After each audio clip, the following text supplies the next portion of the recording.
It's the holiday season. Getting cozy by the fire, hiding little gifts under a murdered spruce that we kidnapped and brought into our home. And what's more indicative of the holiday season than cozying up to a Christmas movie? A holiday flick. You've got Christmas cheer and holiday fear, and by that I mean Santa Claus kidnapping you and forcing you to work as an elf in his workshop because you were mean a couple of times. And if you think that's far-fetched, well, allow me to introduce you to the movie Santa's Boot Camp, a movie about Santa Claus kidnapping a group of teenagers and forcing them to work as elves in his little shop. I'm not even joking. You didn't think I'd let us get through the Christmas season without looking at one of these? So let's start by reading the synopsis of the film. Willy Wonka meets the Breakfast Club at Christmas. When kids become so bratty and self-centered that Santa's elves go on strike, Santa, in desperation, must bring 6 unscrupulous youths to his boot camp to help save Christmas. What? So obviously we're working with a lot of factors here, but let me be the first to tell you that this movie is exactly as insane as it sounds. However, the people in the YouTube comments for this love this movie. Like, it is the best Christmas movie they have ever seen. Okay, so that's a lot of high praise. Let's watch this film. The movie opens up with people shopping at a mall during the holidays, and we get a glimpse of a typical mall Santa getting ready for his moment in the spotlight. Who is this mysterious mall Santa? I mean, what actor could possibly have the chops to play such a deeply nuanced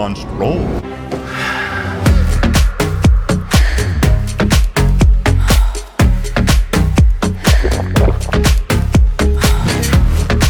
Did you catch that? It's Eric fucking Roberts, star of A Halloween Puppy. He's back! The Eric Roberts rabbit hole just keeps getting deeper and deeper now, doesn't it? Let's press forward, though. We're then introduced to 2 siblings that are window shopping in the mall, and the brother catches his eye on the latest gadget that everyone in school has been talking about.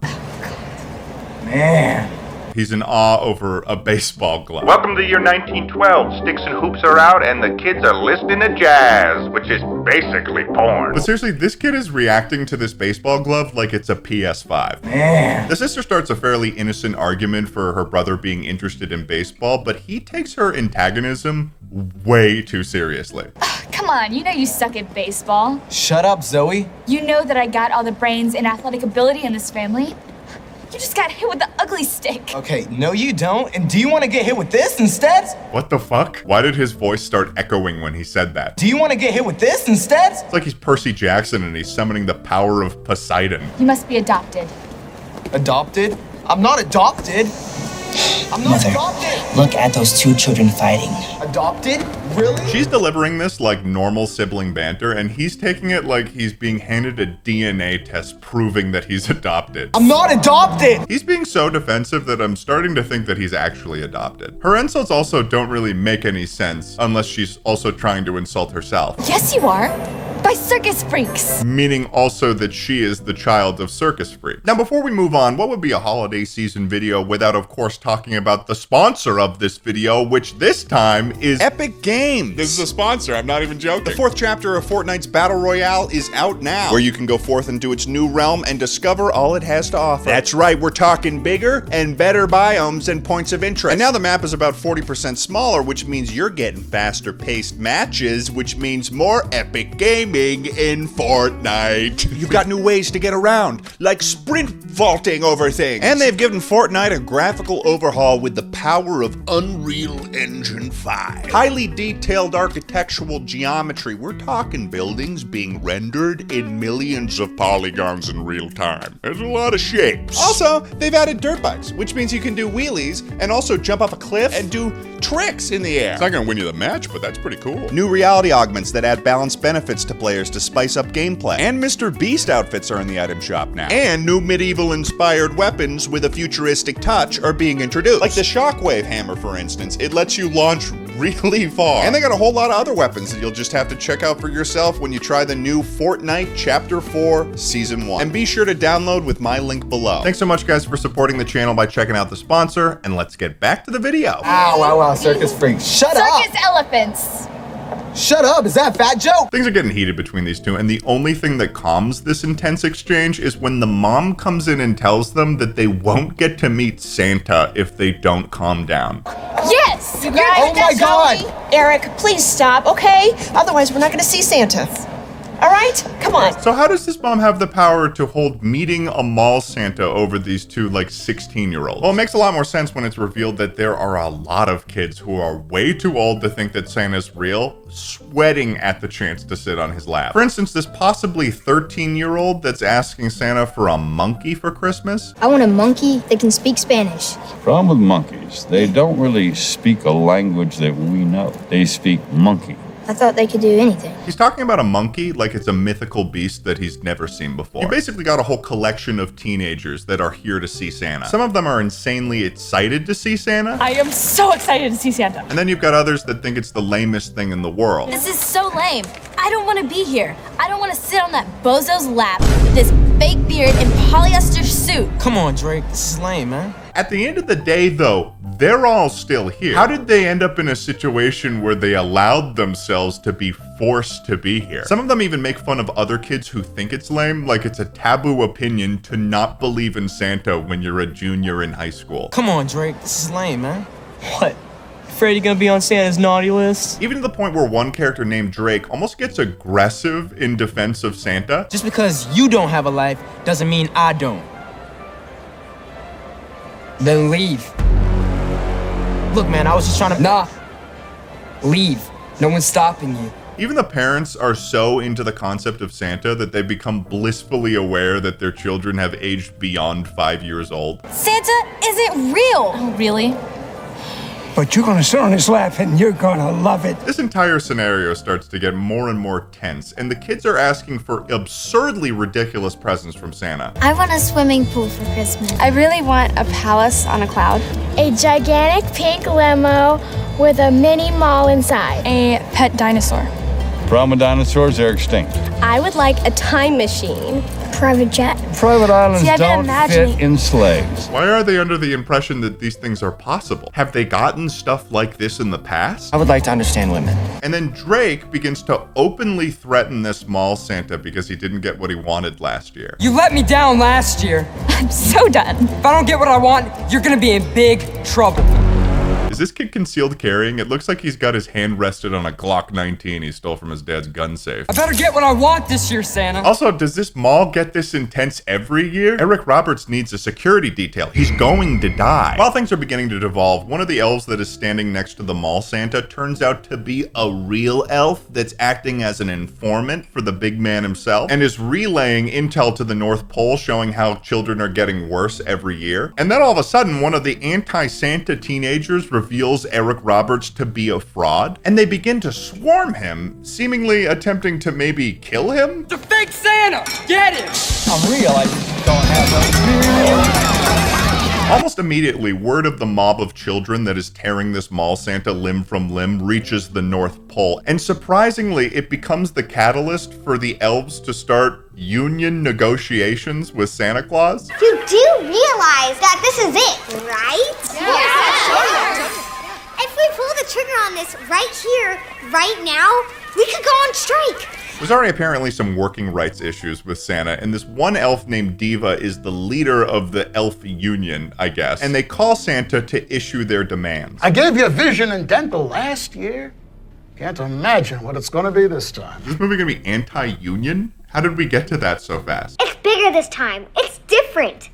The elves have decided to strike. What? The elves have decided to strike because they're not getting enough credit for the work they do during Christmas, and they want better working conditions. Santa's solution is pretty simple, though. You know, he uses his Santa cam to load up a Call of Duty kill streak and starts remote kidnapping a bunch of the teenagers by teleporting them away in the middle of a crowded mall full of people. There's no initial indication, though, that he's teleporting them. So when I first saw this, it looked like Santa was just vaporizing a group of children out of spite.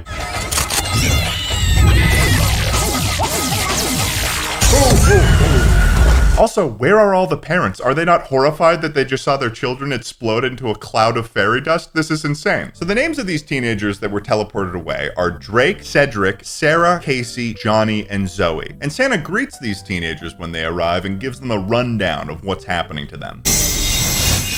Welcome, my little friends. Welcome. You have been handpicked by me to save Christmas. You see, my elves went on strike today because of kids like you.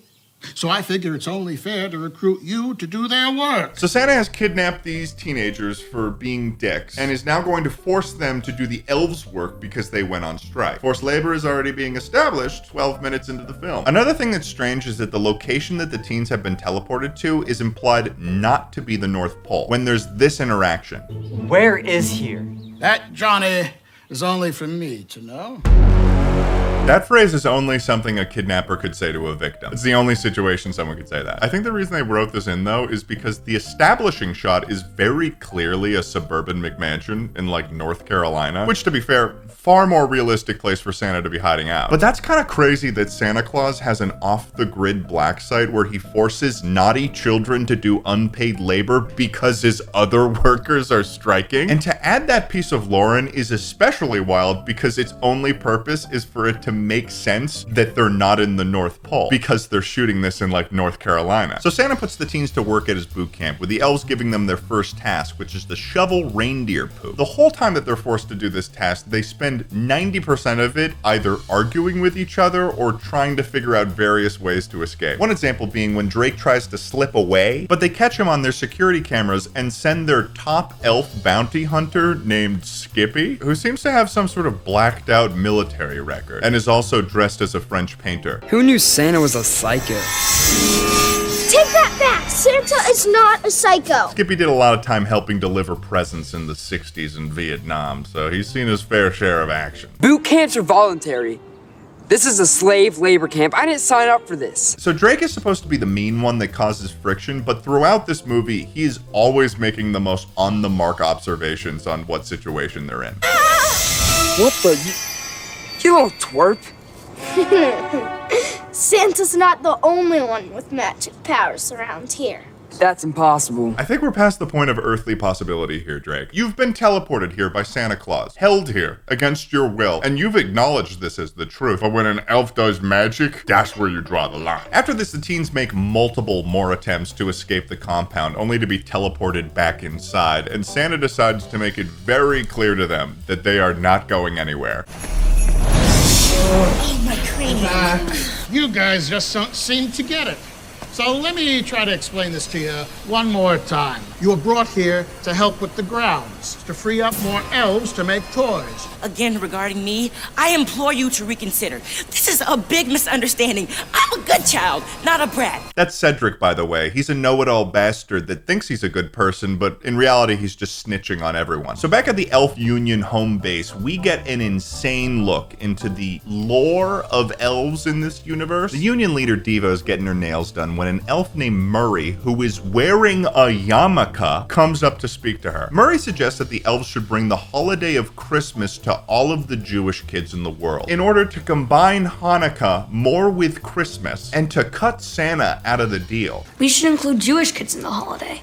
You know, figure out how to combine Hanukkah more into Christmas and Mr. Claus more out of it. I don't know if you're getting it yet, but this is a massive lore drop in this movie. More than I could have ever asked for. We are actively rewriting everything that we know about Christianity, Christmas, and all of elf society in one fell swoop. They say that Christmas is a Christian holiday, meaning that elves and Santa have a stake in Christianity, implying that elves are canon in Christian theology. Also, apparently, human religion has also permeated elf culture to the point where there's a Jewish Christmas elf. What is happening? Back with the naughty teens, the elves are allowing them a meal, and they're taken into a break room where they're given only cookies to eat. However, what makes these cookies special is that they each taste like a full meal. Actually, dear, our cookies are very nutritious and taste delicious. They have as many vitamins as a whole serving of vegetables. Well, I was supposed to have my mother's lasagna tonight, and I really want it. Well, dear, this one is flavored like lasagna. We also have a whole turkey dinner cookie. I'll take one of each. Remember how the synopsis said this is like Willy Wonka? This is the only example of that. Once again, the teens start conspiring on a way in which they could possibly escape. But this time, they're attempting to steal the magic dust that Skippy uses, as well as a schematic for Santa's sleigh, which they just so happened to find the actual sleigh in the reindeer stalls that they were working in. So Casey sneaks into the elves' sleeping quarters, grabs the diagram of Santa's sleigh, because as we know, all diagrams come in the shape of a little tiny scroll, and steals steals the fairy elf magic dust as well. And from there, they attempt to act out their escape plan. They try to run out of the compound again, only to get teleported back, as if every time they try to do this, it becomes a different plan. And then Johnny, out of nowhere, makes this remark when one of the girls' plans doesn't work. Well, clearly your girl power is not superior to us men. Johnny had to get one in for the boy. Johnny, how are you slinging alpha male mumbo jumbo looking like that? So from there, they settle on performing Grand Theft Auto on Santa's sleigh, which is an accurate description because Santa's sleigh turns out to be just a car with a set piece built around it. Just before they can escape on Santa's sleigh, though, here comes Slippy.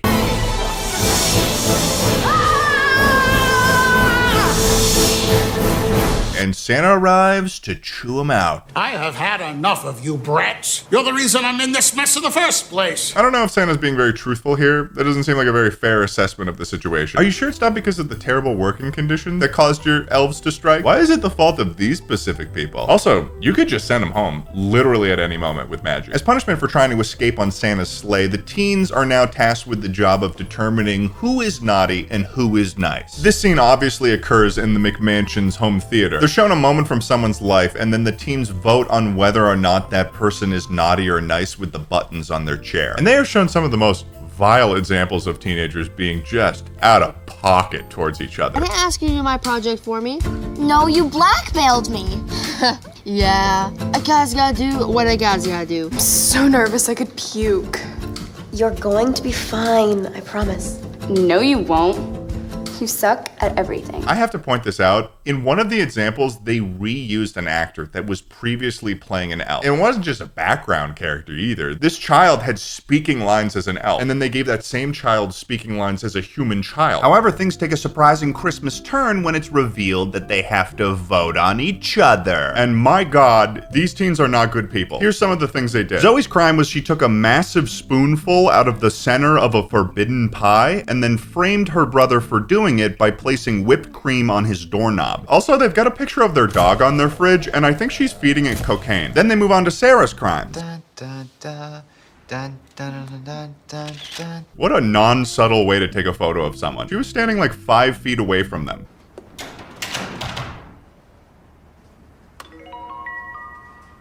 That should work.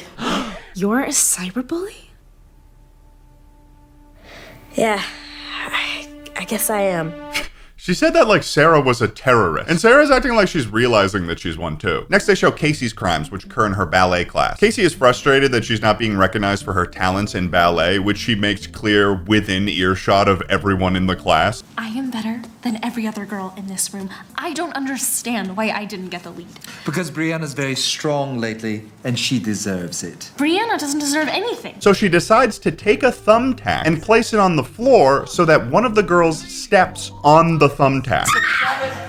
What the hell? This is genuinely fucked up, and she's got the most evil gaze after this happens. Why would I put a tack in the studio? Casey is going to hell. There is no path to redemption here. That was a premeditated attack. She legitimately set up a trap to hurt someone. She's a sociopath. This is definitely a step up from the shaving cream cyberbully incident, which is insane because Casey is the one who said to Sarah, "You're a cyberbully?" And then is going and setting up traps for people so they stab themselves? Casey's moral compass has been due for a realignment since like yesterday. Up until this point, the teens have been seeing their crimes and feeling remorseful about what they've done, even to the point where they're voting themselves into the category of naughty. But that all changes when we get to our friend Cedric. Cedric's crime is that one of his friends confided in him that they had been cheating in chemistry this whole semester. And Cedric decides to kick them out of his house and then calls their mother on the phone. But how could you cheat? That's so disgusting. She's been cheating on her chemistry tests. I bet her mother would love to hear about this. Of which he has their number on speed dial? You could say that Cedric may have been waiting for this moment, plotting for it, waiting many moons so he could find his moment to strike. And after the video finishes, you'd think that he'd be feeling, like, bad, right? Dude, you ratted out your best friend. Not cool. She always acts like she's better than me. No.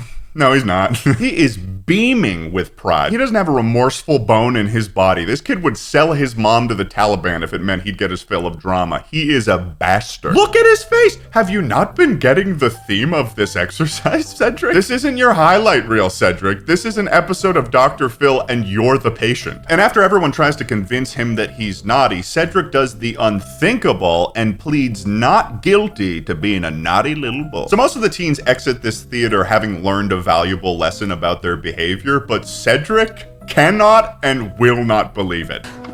Out of my way, you scoundrels! Moving back to the union negotiations with Santa, somehow the offhand mention of bringing Christmas and elves to other religions has evolved into a full-blown plot point. It is their entire platform now. I want you to get the other religions to buy into the elf Christmas, not the Santa Christmas. And not only are they bringing Christmas to those observing Judaism, they're also planning to bring it to Hinduism as well. My marketing group has estimated about 10,000 additional elves to help with the toy production for the Jewish and the Hindu kids. This is a massive allocation of resources, and for an organization that is already kind of like on the ropes, why are you trying to do a crusade? How are you going to do a crusade? Are you sending the elves to war? This entire powder keg of problems at Santa's off-the-grid black site hits its breaking point, though. When Cedric decides that the best way to get home is to grab one of the elves while they're sleeping and take them hostage, threatening them with the fairy dust. Hey, stop squirming. If you don't stop squirming, I'm gonna use this. He's talking as if this magic dust is a Glock, and also as if he knows how to use it with deadly force. And she's fearing him as if this is possible, which means that it is. So Cedric utilizes this hostage situation to try to force Santa to let him go home. But instead of just doing that, Santa decides to entirely cancel Christmas, claiming that he's done everything that he could to make this work. I've done everything that I can do, huh? You've done everything that isn't effective, Santa. Why did he think that putting all his hope in kidnap the worst children and force them into labor while simultaneously denying my other workers fair conditions experiment was even remotely gonna have a chance? And then Santa just starts ignoring the worries of the elves that are gonna lose their jobs and teleports away to go on a vacation. Santa, what will we do for work? I'm going on vacation. Maybe, Waikiki. Yeah, Mrs. Claus has always wanted to go. It's about time she got a nice present. Oh my God, I'm gonna lose my job. How am I gonna feed my family? I'm gonna take Mrs. Claus somewhere nice. So Santa teleports away and Cedric has ruined everything, like he always does. Fuck you, Cedric. Obviously from here, everyone gets their shit into gear because now things are serious, because if Santa's gone, there ain't no free gifts. So after spending the whole movie being terrible and moaning about everything, they decide that they are the ones most suited to fix Christmas. Come on, guys. If anyone can save Christmas, it's us. No, it's not. You guys are literally handpicked as being the worst suited for dealing with anything related to Christmas. They call Diva and manage to get her to drop the whole union negotiation situation after letting her know that it was common knowledge that the elves were the ones who made the toys. And apparently the elves did not know that people knew that. You like being an elf, right? You like making all of these toys? You like making sure that all the little boys and girls all over the world are happy because Santa's little helpers are making toys for them, right? Wait, boys and girls think we make the toys? So the striking elves come back to working in Santa's shop, and the teens are able to teleport in like friends of theirs to also help with creating presents in time for Christmas, and they're all working together to get Christmas going on time. And when it's all said and done, they give Santa a call to let him know that they've saved Christmas. Wow, look who it is. Hey, hon, it's Diva. Hey, hold that thing steady now, huh? I like to imagine a more realistic scenario is that they call Santa and he's just wasted out of his mind on pina coladas. His belly's out, he's shirtless, and he's just unable to form coherent thoughts out loud. Santa Claus congratulates them for saving Christmas and after some well wishes sends them in a portal home. And they arrive back, seemingly with no time having passed. Which is confusing because that whole time they were racing against the clock to save Christmas. But they're all back in the mall and they've learned their lesson. And then the movie ends.